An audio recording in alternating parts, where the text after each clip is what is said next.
Hi everybody, Dan Illman, Matt Bernier. Closing day at Woodbine on Sunday, and our DRF Bets race of the day is the feature, the Grade 3 Valedictory Stakes. Let's take a look at this field. It is a full one, and they are going a demanding 1.75 miles. For free formulator past performances of this race, please head on over to the Race of the Day event page on DRF.com. Matt, this race goes through the number 8 Melmich. He had a 5-race win streak snapped last time out in the Grade 2 Autumn Stakes. I guess the argument could be made that the 1.16 miles was a bit short for him. From a figure standpoint, he's got a big edge.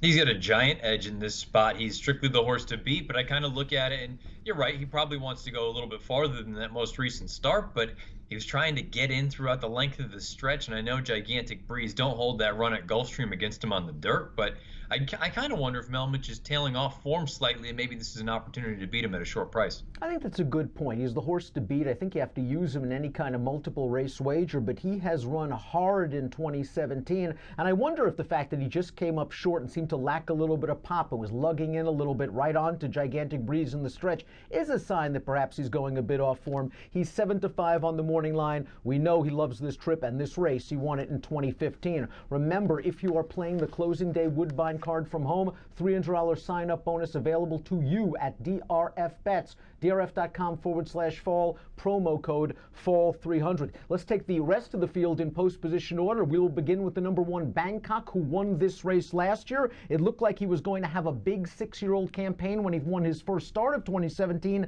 He's kind of gone off form, and I don't like the fact that he's had front wraps in his last 2.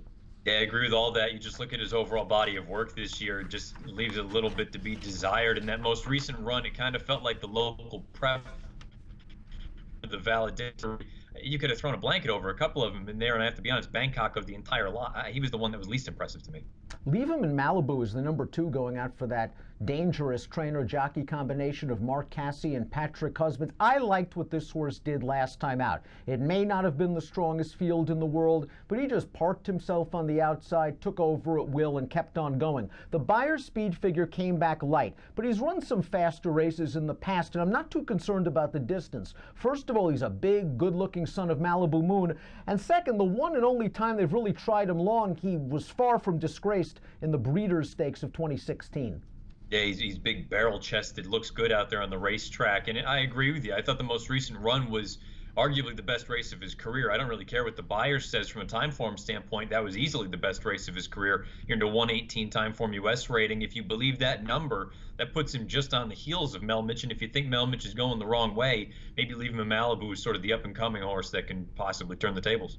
Tell us about the number 3, Motivational. Motivational is a horse going out for a very crafty trainer in Jack Fisher, who doesn't usually do this, shipping horses up to Woodbine. Boy, Motivational, he'll handle the distance without an issue.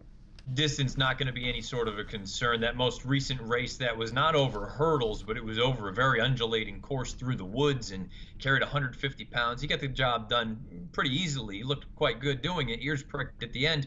And I think the thing, if you like this horse, you're trying to make a case for him, you can kind of harken back to the idea or the notion that earlier on in his career, he did run on a synthetic surface at Turfway Park. He's 1-for-3 lifetime on it. There's no guarantee he's going to be able to take to this. You get one of the leading riders up there at Woodbine and Luis Contreras. You get Jack Fisher, who, like you say, he doesn't usually ship his horses around often. And the big piece is at 1.75 miles with this horse, you don't have to worry about the fitness. He's going to be able to get the distance. Whether it's good enough, you'll find out. Let's look at the Timeform U.S. pace projector for this year's Valedictory. We see the number 2, Leave Him in Malibu, out there on the lead, but he's a versatile horse that doesn't need it. The 4 Ethical Funds, who finished a good third in this race last year at 28-1. He doesn't win very often, but he can be close to the pace. And last time out in that prep race where so many of these common horses exit, boy, that race seemed to have a pace collapse, and he was up close and still fighting it out late. Yeah, that's one of those instances. Don't take those fractions at face value. It just felt like everybody that was close came apart with the exception of Ethical Funds. He's the kind of horse, I agree with, 3 for 30. It's hard to trust him on the win end, but you see he's run second or third 11 times. I wouldn't be afraid to use him underneath if you're playing any sort of an exacta, trifecta, superfecta. Agreed. I'll use him underneath in single race exotics. 0 for 15 on synth, but can be right there with his best race. The 5 is Tesseron. That's our formulator fact horse for this year's Valedictory. The trainer over the past 5 years with older horses making the first start off of a layoff of 45 days or greater on synthetic, not good, 0 for 31. Before the layoff, however, Tesseron was in razor sharp form on turf and has a little bit of tactical speed. From a buyer speed figure standpoint, he's not good enough. No, he's quite simply, he's not good enough. He's going to need to jump forward in a big way. He does have that tactical speed. I suppose that's going to be a positive for him going forward. 3 for 8 lifetime at Woodbine over the synthetic, so that's a good thing. I just kind of look at him and say he's a bit overmatched, I think. Like Tesseron, the number 6 Cassiopeia was a graded stakes placed runner as a 2-year-old, still trying to sort of find his way back into the stakes ranks as an older horse. Cassiopeia, no match for Lieberman Malibu last time out. I guess he had a little bit of a trip that day. This is another big colt that should appreciate the extra distance. You know what the biggest problem I've always had with Cassiopeia is his starts. He's always a length and a half slow out of the gate for one reason or another. I have no reason to think that it's going to change in this race on Sunday afternoon. I think he's a decent enough horse. It's just, boy, when you already spot the field 2 or 3 lengths, especially in a synthetic kind of race, you're up against it. Portree, the number 7, has done some good work at longer distance races. And I wonder if trainer Stuart Simon decided after this horse finished 3rd to U.S. Marshal over the summer that he was going to give him a little bit of a break and point to this race. He's had 2 preps. He hasn't been embarrassed in each of those races and is another horse with a versatile running style, but he still needs to run his best race from a fig standpoint. Needs to run the best by far, but you look at him, he's a hard-knocking horse. He shows up, runs his race, 12 from 19 lifetime in the money. I don't think he's good enough, but at the same time, if you're looking for a big price underneath, why not? Oh, my son Pumpkin Rumble is back for more. How many times have I chased him in vain? I thought he ran well last time out in that common optional claimer, the allowance race, pardon me, the prep for this year's Valedictory. Jesse Campbell, I think, tried to cut this a little bit too fine going into the turn. It looked like he wanted to kind of shut off another horse, cut off that horse's path. It was race riding and it was perfectly clean, but what happened was when that horse tried to get out, Pumpkin Rumble looked like he was sideswiped a little bit from behind. He finished evenly, he was only beaten a neck, and he sort of found himself on the tapeta at Woodbine. Yeah, it seems like he's just kind of reawakened here as a 6-year-old, soon to be 7-year-old. I think he's done some good things in those 2 most recent starts, and I agree with you. I don't think that last race was a bad one. If you like this horse, that's certainly not a reason to get off of him. He's in good form. You know the synthetic seems to be right up his alley. Distance, I don't think is going to be a problem. To me, of the horses coming out of that race, it's Pumpkin Rumble, and it's also the winner who we'll talk about in a little bit. But I think those are the 2 that you want to use. Lead by Example might be the longest shot on the board, 30-1 on the morning line. Now with a very shrewd trainer in Josie Carroll. We know Lead by Example from his exploits in New York. His only lifetime win came for a $40,000 New York-bred maiden claiming tag. Boy, I guess Josie thinks that this horse is just going to appreciate and relish extra distance because I don't see it. I'm with you. I mean, this is just a hard horse to make any sort of real case for. At this point, you're just betting blindly into the faith of the connections. Now we've got the winner of the local prep. That's the 10 English Illusion. Beat 5 of these common foes that day. This is a horse that ran a good 4th in the Valedictory in 2016. Didn't really get over the hump, though, until that most recent race.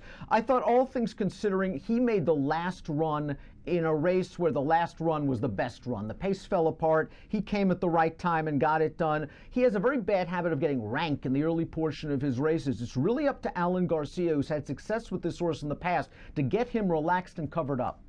Yeah, 100%. You go back to 2016, this horse didn't run badly in this race, and it's a situation where distance isn't going to be a problem for him, I don't believe. It's going to be a matter of what you just talked about. He's going to be able to relax a little bit early on so he can save some energy for that late run. You could argue that the 12 major production wants longer than this distance. His last 2 wins have come at 2.25 miles. He comes out of that English Illusion race. He didn't do much running that day. I think there are a lot of questions as from a class standpoint. I think he's overmatched in here. If you're going to use him underneath only. I think we'd both agree that Melmich is the horse to beat. We're going to take a shot against, though, with some interesting prices. You're going to go with Motivational for Jack Fisher. 12-1 on the morning line. You're getting Luis Contreras. You'd bet him at 12.